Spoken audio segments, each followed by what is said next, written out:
Ouais, amis détectoristes et amis pêcheurs, bien le bonjour, bienvenue sur ma chaîne Détection Pêche Passion. Alors aujourd'hui une petite vidéo parce que j'ai décidé, après l'achat de ma cam sportive, je vous rappelle une GoPro 11 Black, j'ai décidé d'aller la tester. Alors j'ai testé plusieurs fois, hein, j'arrivais pas trop à, j'ai fait des erreurs que des copains m'ont dit, voilà, je les ai trouvés, il n'y avait pas de problème.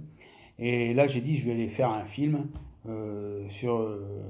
où il y a du poisson à prendre, d'accord. Je me suis rappelé d'un endroit où j'avais été l'année dernière, sur la Sèvre niortaise, du côté de Niort. Petit fleuve, petite rivière très poissonneuse, très poissonneuse, où j'avais été, où j'avais tiré mon épingle du jeu en 2h30, puisque j'avais pris du brochet, de la perche, du chevenne et du black. Donc 4 espèces de poissons en 2h, 2h30. C'était exceptionnel pour moi, c'est une des rares fois où j'avais été, parce que j'avais été dans Niort pêcher déjà, où j'avais fait des perches, et je me contentais de ça, quoi. Voilà, donc je savais qu'il y avait des blacks autour de ça. Apparemment, les blacks basses arrivent à remonter même dans la ville, voilà, d'après ce qu'on m'a dit. Donc j'ai été m'enseigner dans un magasin de pêche, pour pas le citer à Sainte, et je suis tombé sur quelqu'un, un des employés là-bas, qui m'a dit, ouais, tu vas, en ce moment, il y a des blacks et des machins, tout ça. Alors je lui ai dit, tu sais, l'année dernière, j'étais allé, il me dit, ouais. Ben, il me dit, tu retournes où t'étais, à mon avis, tu devrais toucher encore, parce que ça donne en ce moment, voilà. Bon, je vais y aller, il y a peut-être un peu moins d'eau, je sais pas, on verra, je vais voir, je vais m'adapter à ça. Donc voilà, j'ai dit, bon, je vais prendre la cam sportive, comme maintenant j'arrive à la maîtriser un peu de mieux en mieux, je vais essayer d'aller pêcher là-bas. Alors quitte à rester 1 ou 2 jours sur place, moi j'ai un camion qui est aménagé, j'ai un lit qui est dedans, ça ne me dérangera pas du tout. Voir ce que je peux faire, et vous faire un beau petit film, parce que ça fait un moment que j'en ai pas fait. Bon, c'est pas de ma faute, vu que je travaille, on va dire 6 jours sur 7, pour pas dire des fois 7 jours sur 7, donc j'ai pas trop le temps d'aller à la pêche. Je préfère récupérer parce que les heures de sommeil, il en faut beaucoup pour tenir, hein. Quand on se lève de très bonne heure le matin et qu'on finit au milieu de l'après-midi, ça fait chaud. Voilà, donc alors sur ce, je suis donc allé à ce magasin de pêche à Sainte, et je me suis arrêté, bien sûr, comme dans tous les magasins de pêche, on est là, c'est pas pour acheter des fleurs, et j'ai quand même décidé d'investir un petit peu. Quand je lui ai raconté que j'avais été à la pêche sur le no-kill de Cognac, hein, qui est connu, qui est réputé pour ses belles perches, ses beaux black bass, ses beaux brochets aussi. Voilà, donc j'ai raconté ce qui m'était arrivé, quoi, en pêchant le chevenne à la mûre, à l'imitation de mûre. En prenant des chevennes à l'imitation de mûre, je faisais monter des gros black bass de dessous. Alors ça, c'est une histoire de concurrence ou de domination de territoire, donc il n'y a pas de problème. Mais voilà, mais j'ai trois fois, je fais monter des gros blacks. Alors j'avais emmené quelques petits leurres. On peut pas dire que c'est des leurres spécifiques pour le black bass, quoi, mais des leurres dans le style des petites imitations de vers, des vers, voilà, des imitations d'écrevisses que j'avais, quoi, mais pas trop grosses, quoi, des 3 pouces, 2 pouces 5, 3 pouces, voilà. Alors tout ce que je peux vous dire, c'est que j'ai réussi à en faire monter des blacks. J'ai pas réussi à en faire rien du tout. Ils venaient voir le leur et ils s'en allaient. Donc problème peut-être de couleur, peut-être de grosseur, de présentation de leur aussi, peut-être, je sais pas. Peut-être qu'il aurait dû aller sur le fond, rester immobile pour le prendre, je sais pas du tout. Donc voilà, j'ai demandé au personnel du magasin de pêche de me donner un petit coup de main, de m'aider, quoi, pour savoir. Alors il m'a emmené, puis il m'a conseillé un leurre. Il m'a dit ça marche pas mal, moi j'utilise, j'en suis très content. Alors je vais vous le faire voir, ce leurre-là, le voilà. Un leurre de chez Striking. Voilà, c'est des leurres finesse. Hein, je ne sais pas si vous voyez bien, hein. Pas les reflets, on va essayer de ne pas faire les reflets de trop, voilà. Leurre finesse, Striking, KVD, c'est réputé, hein. C'est pas des leurres qui sont trop chers, hein. La pochette de leurre comme ça, là, il y a 8 ou 9 leurres dedans, ça coûte 6,99 €, 7 €, voilà. D'accord. Donc là, vous avez la couleur watermelon, red flag, c'est-à-dire que c'est vert avec des petits points noirs à l'intérieur et rouges qui brillent. Et j'ai pris le même, presque de la même couleur, seulement là il est un peu plus jaune, avec des petites paillettes jaunes dedans et le ventre blanc. Voilà. D'accord. Et pour compléter tout ça, vu que c'est des leurres 4 pouces, j'ai acheté des hameçons texans, je ne savais plus si j'en avais, des 3-0. D'accord, j'ai acheté les 3-0.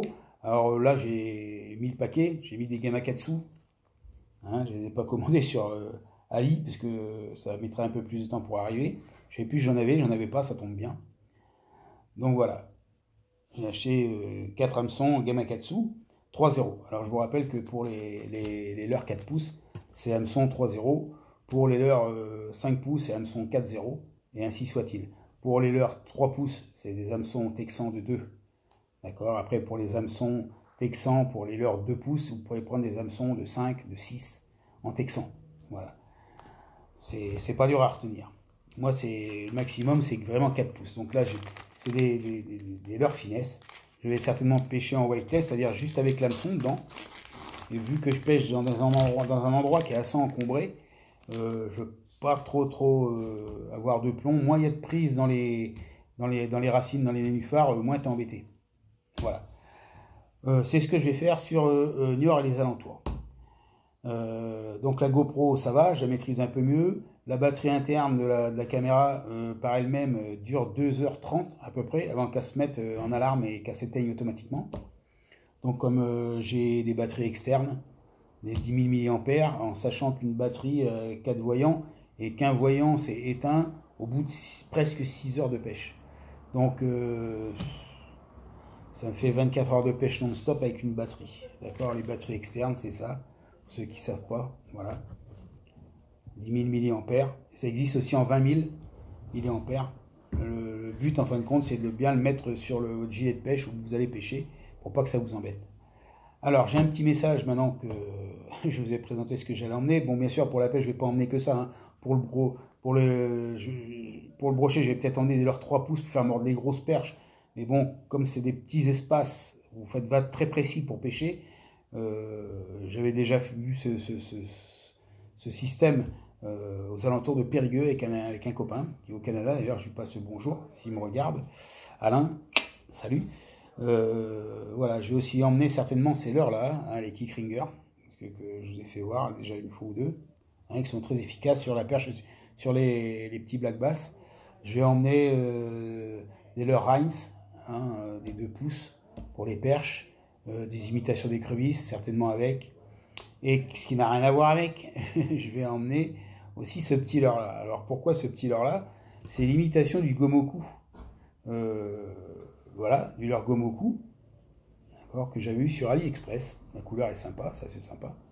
Et j'ai un ami, pour ne pas le citer, breton, pour ne pas le citer, c'est Spartiate29, Dany, voilà, permets-moi de t'appeler par ton prénom, Dany, qui m'avait demandé de faire un report sur ce leurre-là. Et là, j'ai découvert ça en regardant les vidéos, et je n'ai jamais fait de report. Je m'en suis jamais servi. Je m'en suis jamais servi. D'accord? Je l'ai dû l'emmener quelques fois, mais je m'en suis jamais servi. Est-ce que j'ai jamais vu de pêche de surface, de chasse de surface encore? C'est peut-être possible. Je vais m'en servir. Pêche, chasse ou pas pêche de surface, je vais m'en servir et je te dirai ce qu'il vaut. À mon avis, ça devrait pas être trop mal. Voilà. Alors la chose que j'emmènerai pas, c'est les imitations de murs. Hein, pour ceux qui ne connaissent pas, c'est ça l'imitation de murs. Voilà. C'est...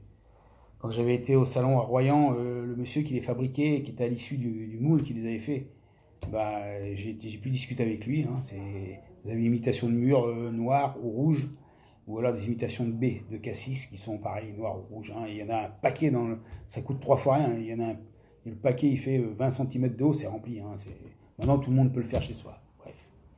Voilà donc en gros ce que je voulais vous dire pour faire cette petite vidéo. Quoi d'autre? Bah, pas grand chose. Si j'étais encore la dernière fois que j'étais pêché, j'étais contrôlé par le garde de pêche qui était très content de me voir parce que ça fait chaque année il me contrôle, le garde de pêche à Cognac, et bon, il m'a demandé ma carte de pêche comme prévu. Le carnet d'anguille, bah, il était avec les cartes de pêche, donc il n'y a pas de problème. Je lui ai même fait voir la photocopie de ma carte d'identité qui, je vous le rappelle, messieurs, au cas où vous ne le sauriez pas, vous devez justifier de votre identité auprès du garde. Alors, ce qui veut dire que vous devez avoir une pièce d'identité sur vous. La carte de pêche n'étant pas une pièce d'identité, il vous faut, je pense que les gardes, même si c'est les fédéraux ou les gardes du milieu de l'environnement, ne seront pas méchants si vous leur faites voir juste une photocopie de votre carte d'identité. Parce que, à moins que vous soyez à côté de votre voiture, voilà. Moi, c'est ce que j'ai fait des photocopies, je ne suis pas embêté. Le garde, il contrôle avec son téléphone, il sait exactement comment vous êtes enregistré, où vous avez pris votre carte de pêche, il a votre nom, il compare avec, voilà, et la photo. Donc, il n'y a pas, comme dirait l'autre, il n'y a pas photo. Voilà. Donc en gros, voilà ce que je vais faire. C'était juste pour vous prévenir. J'espère que vous allez bien pêcher, que vous vous amusez bien, vous pouvez faire de la détection. Bientôt la saison des cèpes. Attention, il manque de l'eau dans les bois. C'est pour le dire aux gens qui sont intéressés par les cèpes. Sur ce, je vous laisse. Merci d'avoir regardé. Restez zen. L'été n'est pas encore fini. Je pense que l'automne arrive. On va pouvoir se faire plaisir. Les amateurs de pêche et même les amateurs de détection. Parce que je sais que j'ai des copains qui détectent et qui sont comme moi, qui adorent la pêche. Voilà. Sur ce, je vous laisse. Merci encore. Bonne fin de journée à vous. Bonne semaine. Je vous dis que je serai sur Niort à la fin de cette semaine ou au début de la semaine prochaine, suivant l'état du temps, si les pressions atmosphériques font pas trop le yo-yo. Voilà. Sur ce, ciao, à la prochaine.